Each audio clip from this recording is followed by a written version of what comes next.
This is the Rock Paper Shears hair sculpting razor, and these are the Rock Paper Shears hair sculpting razor blades, available exclusively online at Amazon.com.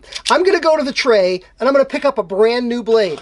They're super sharp, and they feature an integrated plastic, nice and smooth, protective guard. This allows you total creative freedom with a huge amount of safety.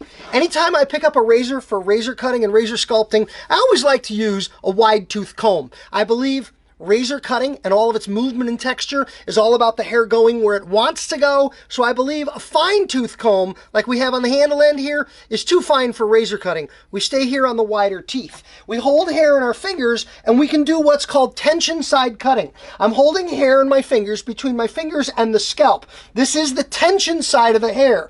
This hair out here flopping around, that's called the non-tension side of the hair. First we'll look at tension side cutting, holding the hair under tension and coming in with the razor blade at a slight angle and peeling away the hair to create softness, to create texture and movement. Hair sculpting razor blades and the hair sculpting razor from Rock Paper Shears.